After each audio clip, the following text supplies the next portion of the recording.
레위기는 광야 생활을 하고 있는 이스라엘 백성에게 하나님께서 율법을 주신 내용입니다. 내가 거룩하니 너희도 거룩하라. 거룩하신 하나님과 교제하기 위해서 이스라엘 백성들은 거룩해야만 했습니다. 하지만 이스라엘 백성의 눈앞에는 죄악이 들끓고 있었습니다. 그들 눈앞에 이방 사람들은 죄를 범하는 것은 물론 죄가 문화가 되어 죄가 죄인지도 모를 지경에 이르렀습니다.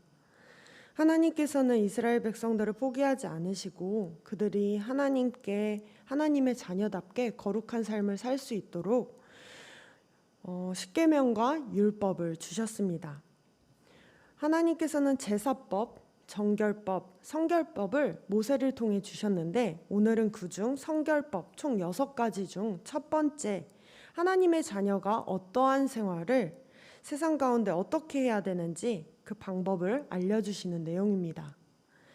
오늘 말씀을 통해 하나님의 자녀로서 살아가는 거룩한 삶의 방법을 깨닫고 죄가 만연한 세상 가운데서도 하나님과 교제하며 살아가는 한빛 성도님들 되시기를 주님의 이름으로 축복합니다.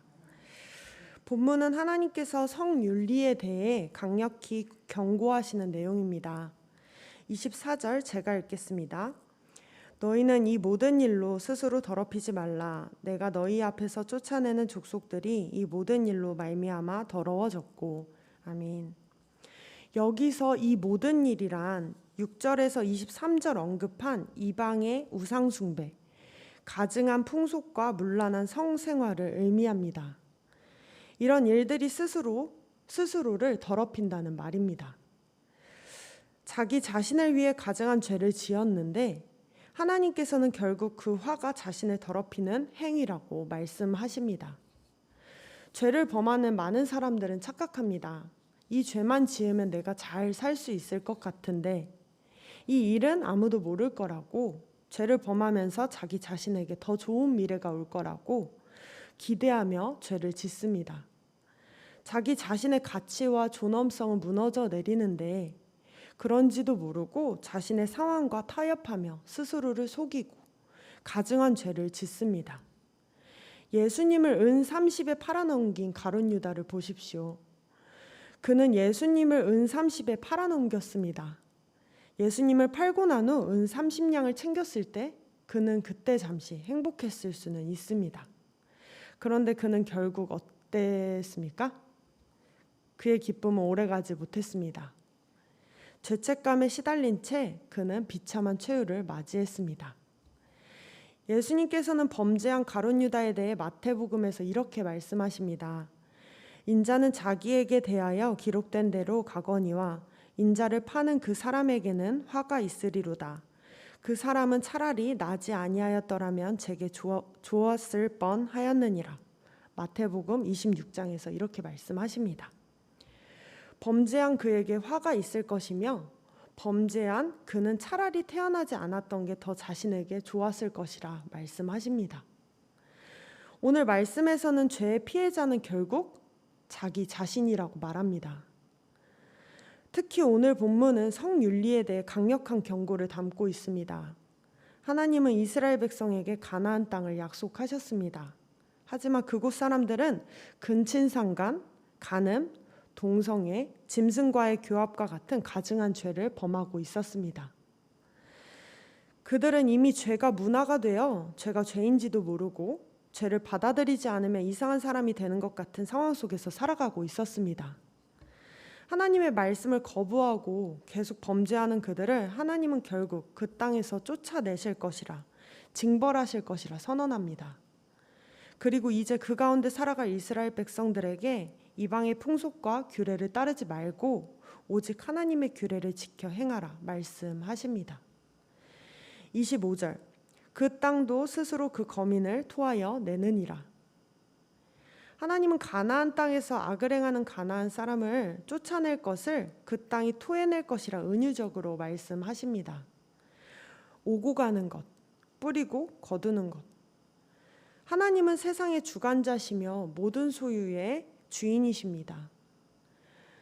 악한 자가 땅을 갖고 있어도 하나님이 쫓아내시면 그 땅으로부터 쫓김을 당할 것이고 기업을 갖는다 하더라도 하나님께서 그 기업을 토해내라 하시면 토해내게 됩니다. 하나님의 백성의 삶에 흥망성쇠는 하나님과의 관계 정립에서 시작됨을 기억하시기 바랍니다. 본문 29절 함께 읽겠습니다. 이 가증한 모든 일을 행하는 자는 그 백성 중에서 끊어지리라. 아멘. 거룩함을 지키냐, 지키지 못하느냐는 단순히 도덕적 문제가 아닙니다. 생과 사의 문제입니다. 거룩함을 지키지 못하고 죄악을 행한다면 그 백성 중에서 끊어지리라. 죄인은 하나님 나라의 백성에서 이름이 사라질 것을 말씀하십니다.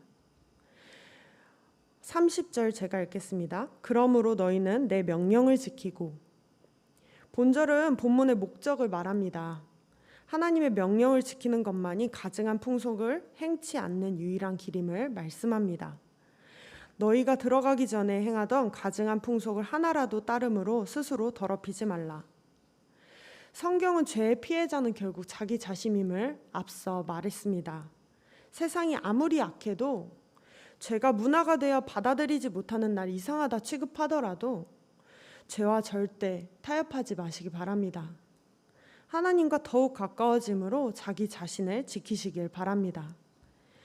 나는 너희의 하나님 여호와이니라. 레위기 18장에서는 이방인의 부정한 풍속을 따르지 말라가 총 7번 나오고 나는 여호와 너희의 하나님이다 라는 표현이 총 6번 나옵니다.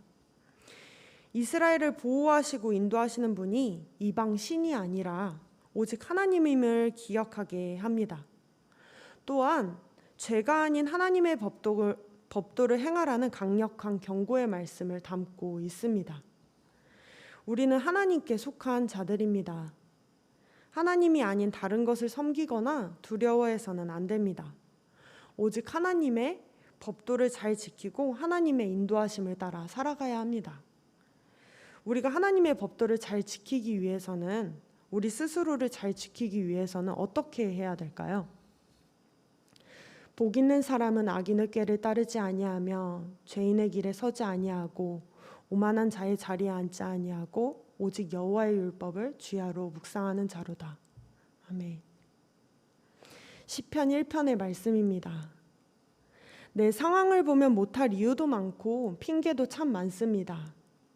하지만 본질로 돌아가 내가 어떻게 신앙인으로 살아갈지 바라보면 신앙인의 원리는 굉장히 단순합니다. 악한 사람들의 달콤한 말에 넘어가지 말고 나쁜 사람들과 같은 길에, 같은 공간에 있지 말고 오직 하나님의 말씀을 아침과 저녁으로 묵상하는 것입니다. 많은 학부모님들이 하시는 방법 있으시죠? 아이가 공부 잘하게 하려면 어떻게 해야 될까요? 좋은 학원에 보내는 것보다 더 좋은 방법이 있다고 합니다. 그건 바로 1, 2등 하는 친구와 친구를 먹게 하면 금방 자신의 자식도 되게 공부를 잘한다고 합니다. 그것처럼 악한 사람들과 어울리다 보면 자기 자신도 모르게 악에 물들게 되어 있습니다. 그리고 선을 행하는 자들과 같이 어울리다 보면 선을 행하게 되어 있습니다. 주변을 둘러보시기 바랍니다. 악한 사람들이 많으십니까? 선한 사람들이 많으십니까? 악한 사람들과 거리를 두시기 바랍니다. 하나님을 사모하고 말씀을 가까이 하는 믿음의 동역자들과 더욱 가까이 하시기 바랍니다. 오늘 하루를 살아갈 때 하나님의 자녀답게 거룩한 삶을 살아가시는 우리 한빛교회 성도님들 되시기를 주님의 이름으로 축복합니다. 기도하겠습니다.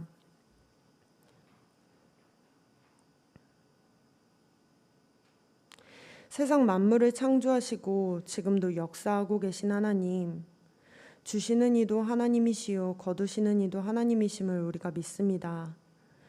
오늘 말씀을 통해 우리가 하나님의 규례와 법도를 다시금 깨닫게 하시고 하나님의 자녀답게 거룩한 백성으로 살게 하시니 감사드립니다. 오늘 우리가 살아갈 때 악인의 꾀를 따르지 않게 하시고 죄인의 길에 서지 않게 하시고 오만한 자의 자리에 앉지 않게 하시고 오직 하나님의 말씀에 귀 기울여 거룩한 삶을 살아갈 수 있도록 인도하여 주옵소서. 오직 우리를 이끄시는 분은 하나님 한 분임을 믿습니다.